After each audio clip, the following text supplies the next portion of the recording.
আমাদের মধ্যবিত্ত পরিবারে কোনো বাচ্চা জন্ম নেওয়ার পর বাচ্চার কান্না থামানোর আগে বাচ্চার আত্মীয়রা ঠিক করে ফেলে বাচ্চা বড় হয়ে ডাক্তার হবে না ইঞ্জিনিয়ার। মানে তার অন্নপ্রাশনের আগেই তার কেরিয়ারের রুট ম্যাপ তৈরি করে দেয় তার আত্মীয়রা। এবার এইসব আত্মীয়দের কেরিয়ার চয়েস হচ্ছে পুরোনো দিনের টিভির মতো, মানে দুটো চ্যানেল, এর বাইরে তুমি যেদিকে ঘোরাবে সেদিকে ঝিরঝির করছে। মানে ওই ডাক্তার আর ইঞ্জিনিয়ার, এর বাইরে অন্য যা কিছু ভাবা হবে সেটা সুইটেবল নয়।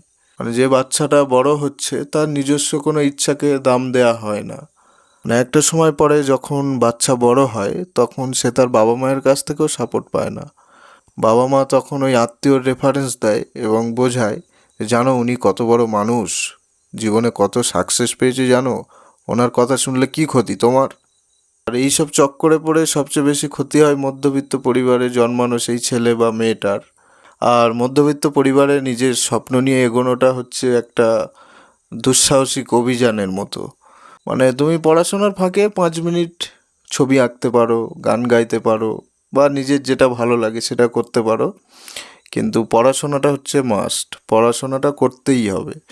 এবং পড়াশোনা করার উদ্দেশ্য কি? আত্মীয়দের তৈরি করা একটা কেরিয়ারের রুট ম্যাপ, সেই রুট ম্যাপ অনুযায়ী তোমাকে হাঁটতে হবে। অ্যাকচুয়ালি মধ্যবিত্ত পরিবারের ছেলেমেয়েরা তাদের ফ্যামিলির কাছে ড্রিম প্রজেক্ট হিসাবে বেড়ে ওঠে। শুধু মধ্যবিত্ত কেন, অনেক উচ্চবিত্ত ফ্যামিলিতেও দেখা যায়। একমাত্র নিম্ন মধ্যবিত্ত এবং খুব দরিদ্র পরিবারের ছেলেমেয়েরা তারা নিজেদের মতো করে বাঁচার সুযোগ পায়। যেমন রবি ঠাকুরের একটা কথা আছে, অনাদর একটা মস্ত বড় স্বাধীনতা।